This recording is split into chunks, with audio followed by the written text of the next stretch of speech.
came out with a 5-1 record. Sonora came out with 4-6, 4-2. Sorry, just 10 or 4 more rounds that manifested out of nowhere. But 4 out of 6. Yeah. 4 out of 6 rounds, you guys won, I believe. Probably Yes. true. Probably. Big if true. Well, nonetheless, it will be a pretty exciting matchup, hopefully, between these two squads to get things kicked off, as they are eager to get things going. In probably a few moments here. I know the tournament's really just kind of kicking off here, but we're going to get things started off when they do ready up with Splatzone's Barnacle and Dime. Ah, good old Splatzone's Barney. How I hate you. Barney. I'm old enough and young enough to remember when we called it Barneasel, and those were the days, Ludi Tonight and all that fun stuff. I used to play in Ludi. I used to be in a team. I used to play Splatoon competitively. I still do. Right. I was gonna say, like, when you say used to, like, what, you haven't played in like 3 days? Like, this is the first ever retirement I've announced online on stream. No. You'll be back in another 3 days. So I'm retiring. Expect my FA posts in about a month. Yep, exactly. Because that's how things go in the Splatoon community. You're gone, but you're never truly gone. Once I thought I was out, they pulled me back in. Shout out to anyone in chat who can actually get that reference. But I think Splat Zones are actually, I don't remember which tournament it was, but I remember there being a tournament where we started all of them with zones, and then the rest of them got to counter picks. I feel like that was really recent, but I think it's a really nice way to start because Splat Zones is probably the best way to figure out how both of these teams fight with each other and how both of these teams play. So it's a good place to start, and we're going to go ahead and start off here with both of these teams to start off your Sunday morning. Well, these teams are ready to go, so we're going to dive right on in and taking a look at some of these compositions. We're going to be seeing Tidal Disruption going with that custom Range Blaster and the Heavy Edit combo, and meanwhile, Sonora is going to be bringing out the Stamper, the 10th, a Z and F, and my beloved Trinovo. That is quite the composition out of Sonora. And then Tidal Disruption is coming in with custom range, a Headit, a shot, and we got a classic Vanilla Slosher. And they've actually got a classic lead there as well. Heard leads are very good in Splatoon, or at least in competitive Splatoon. Casual Splatoon probably as well.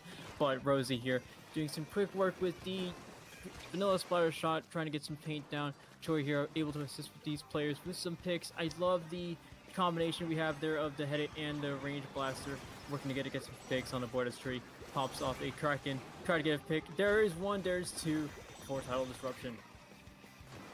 Yeah, and this is starting to spiral just a little bit for Sonora. They're trying to find a way back in right now.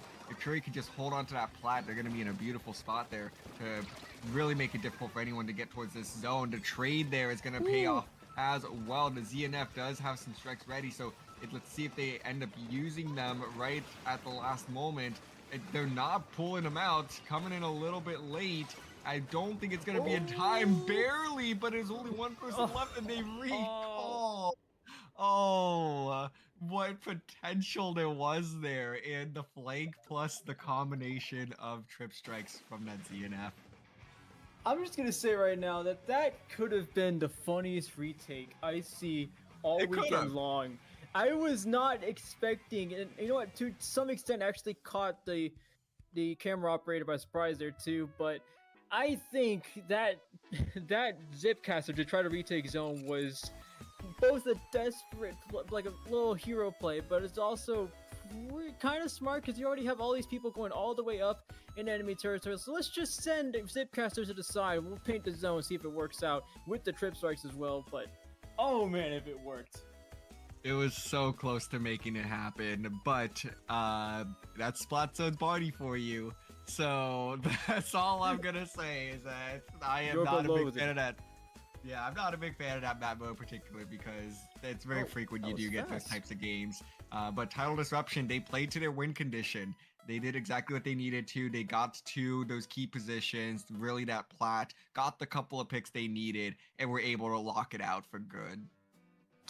And I pointed this out a little bit just now, but Rainmaker Museum is going to be the counter pick from Sonora, which I will say came out pretty fast there. We transitioned to this screen, and then all of a sudden, here's the counter pick. So they already know what they're coming up with. I feel like they're cooking something here. Oh, I guess we're gonna find out really soon here. Damn, these teams are on top of it today. Well, all credit to them nonetheless.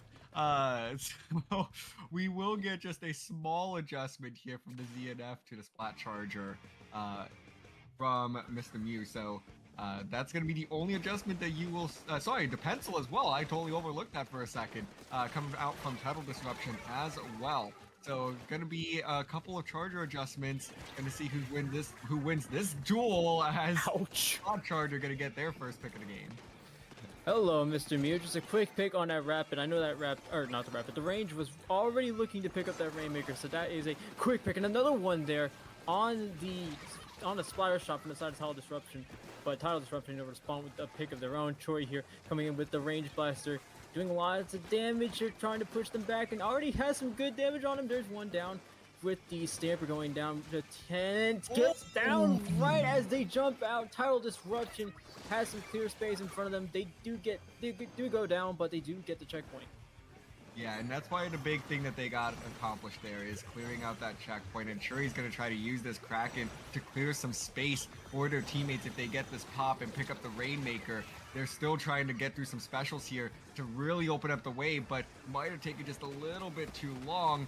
Now trying to have to use all their main weapons instead to have to clear out a little bit of the space that they were really aiming for there. Charger versus Charger, and it's going to be the Splat Charger that wins out that battle. Rainmaker moving up now, has a little bit of space to work with, 37 points remaining. That's going to stop there, but they still have the numbers, Nito.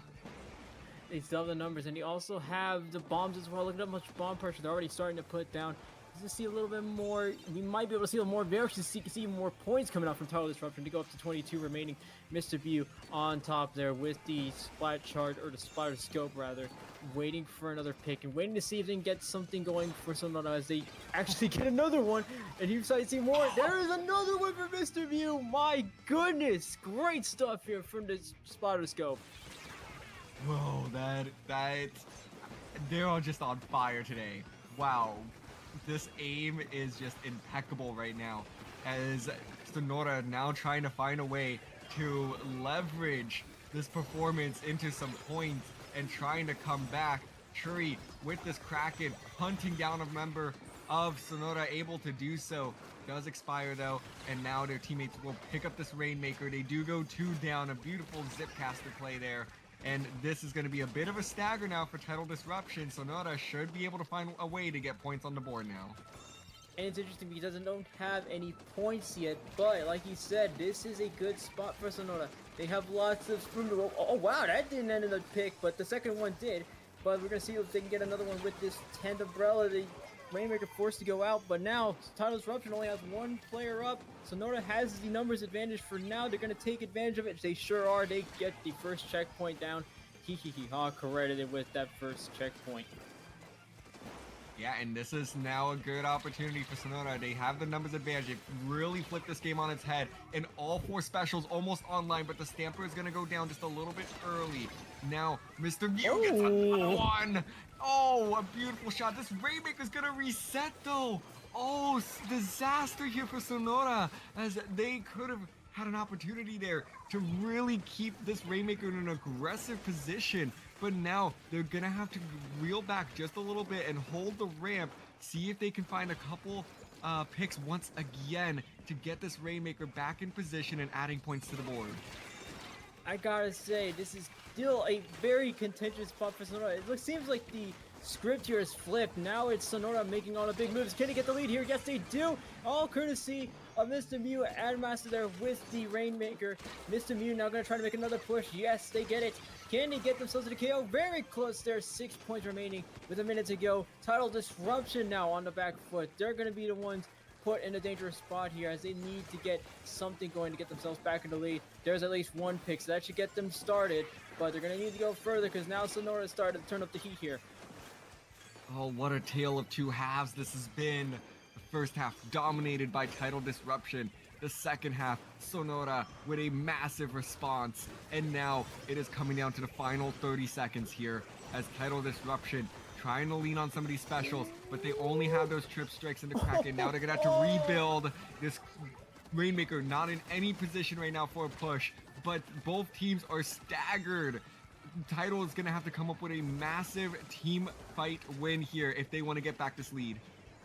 6 seconds left on the clock. They have the Rainmaker already, so this game's gonna go to overtime, but they have to do something with this push. It's gonna be the last one they have. Already 2 players down for Sonora. Tidal Disruption now looking at 3 players down. It could have been that Trizuka to get the win there, but Tidal Disruption is that close! It's not enough though. Sonora responds very quickly here. Trinuvo, our beloved there, with possibly got the pick. I mean, there were 3 players around. That could have been anybody, but regardless, Sonora holds on for the win there. My jaw is unhinged right now. What a final play, a final effort, and Tidal Disruption. I believe the Rainmaker carrier just simply got their feet stuck a little bit on just a tiny patch of blue ink. What an ending, folks. Let's start this again. So here it is. Here's a wipeout. Masato gets that just the last Zuka. Anon here making a move. Does get stuck on it. And the Tri-Slosher Nouveau comes swerving in for the save of the weekend so far. And we've only gone... This is just round 1. It's just round 1, Nito. And we already have a counter pick. These teams are on top of it. Oh, Nito, I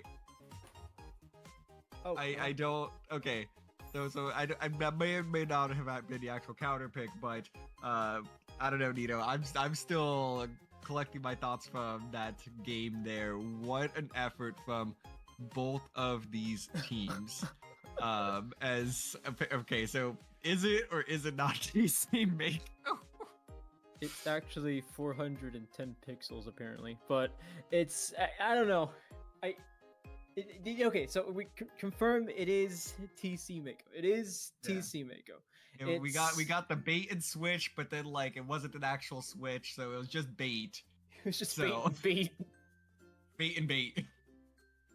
Oh goodness. Okay, we've already seen just about everything happen here. We've got the last minute save, we got the bait or the switch and switch even, and the switch and switch back. It's TC Mako. It is actually TC Mako this time.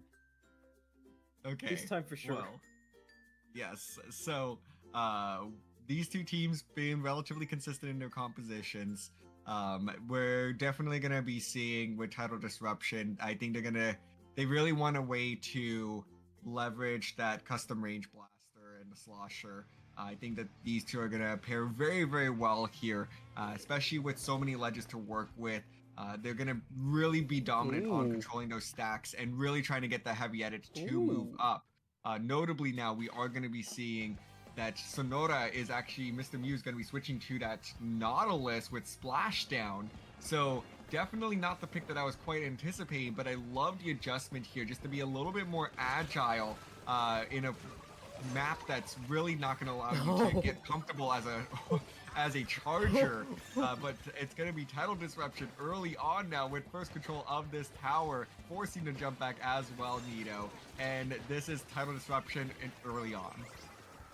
Wow, okay. 3 down within the first 30 seconds of the match. It's a pretty good start for Tidal Disruption. Sonora, like you said, looking for a more agile comp, especially with a map as short as Mako Mart. But right now it's Choi with the Kraken trying to get something going here. Gonna have to back up ultimately. T-Tech already taking control of what is Sonora's right stack here. So good move here from the T-Tech, knows how to poke with the Stamper there, but we're gonna see some more action with the Zipcast to see what they can do with it. Misato there in a bit of trouble. T-Tech almost falls out, but is ultimately recalled as what you do with the Zipcaster. But Mr. Mew going to be taking a more aggressive stance, especially with this Nautilus. More movement here. Absolutely, and it's going to be Sonora that's trying to make something happen at this first checkpoint. They do find two. Blaster going to be taking out that Stampedo in return, and it's just going to be a chain reaction here. One person taking out the next, who takes out the next, and so on. As Sonora really trying to establish control of mid, able to do so now, slowly moving up. Tri-Slosher trying to camp those ledges, but unsuccessful there. First checkpoint will fall, and this is going to be a very close game as we approach the 2-minute mark. Okay, those splashdowns might be the reason we seeing Mr. Mew come up with that Nautilus, especially how much it's covering that plat area. But enough of that, I'm gonna talk more about what's going on as T-Tech goes down with the Stamper there. You talk about coverage and you talk about control of the game, and ultimately Sonora does get the lead. But Tidal Disruption now. See how much paint. I'm just seeing how much paint they've gotten down almost immediately after the start of that, after the lead switch there. But my goodness, Tidal Disruption getting there very fast here. But sure, with the Kraken trying to get a pick here, but does not do so, I believe. No, we're going to be reaching the halfway point in this game, and it's Sonora that is back in the driver's seat, taking control of this tower, taking control of mid. Special's going to be coming out though from Tidal Disruption, able to find the 52 gal as well. And now this is going to be Tidal Disruption finding a way in, but it is just a massive team fight. Fights are just happening in every corner of this supermarket right now, Nito. This has to be the worst trip to Walmart I've ever had in my life, as we see Tidal Disruption still trying to get something going here. I mean, it's been Sonora almost all game long. I want to say that, but at the same time, we've gotten so many of these neutral fights here where people aren't even on the tower. We're starting to play a game of team deathmatch, but with how much trades and how much pick swapping we've been doing so far, it's almost no surprise that we've just seen 2 checkpoints come out, 1 from each team. So Choi here with the Kraken yet again, trying to get a few picks in. But here it is again, another double from Sonora to Tidal Disruption, going 3 players down now. Sonora has another opportunity to move up. Absolutely. And finally, just a little bit of calm, it seems, like in terms of fights in mid, as Tidal Disruption is the one that is coming out of their spawn, trying to stop this tower from adding more points to the board. Numbers stay even. Rosie trying to make a play, gets a trade there with Mr. Mew, and now it is going to be Tidal Disruption back in control of this tower. A couple of nice picks there as well that will allow this tower to reel back all the way towards mid, but he had all the way behind, now going to get picked off as well. Teams staggering once again, clean up on aisle 2, 5, and 7, Nito. This is going to be a massive team fight here that could change the tides of this game. And Sonora is winning it somehow. T-Tech come in with the triple. Are you kidding me? Sonora has enough clips here to make a whole highlight montage eventually. But 30 seconds left on the clock. Sonora with the play of the weekend here. And I'm going to say that many more times, I believe. But Sonora currently stealing the show here as they get themselves back up in enemy territory. Gonna have to abandon that push, but it's now Tidal Disruption's time to make a one more push yet again. They're gonna have one shot at it. 10 seconds to go until possible overtime. But everyone just cluttering around this tower, and that's gonna be 3 and down. They do get the lead though, Nito. Wait, they actually got it by 1 point. No. They got the delayed wipe as well. Rosie with the Zuka just gonna camp this. They've got to take this halfway across the map now, and everyone just quickly trying to build up specials. They need to find a way to rush that slosher, because if that slosher builds up the trip strikes, it is over, and that is going to do it. Tidal Disruption comes up big in the 11th hour to win this game and the set in a thrilling best of 3. Okay, so that first game was a complete lie. These two teams just lied to me. I saw a complete sweep in game 1, and all of a sudden we have two other games going into overtime, and I was like, huh? This looks nothing like what I saw just a while ago. And now we're getting two teams battling for their lives as though this is grand finals already. But my goodness, not enough can be said about Tidal Disruption that actually sneaks it by. This time comes back from that Rainmaker Museum game and says, you know what, you are not sneaking one past us this time.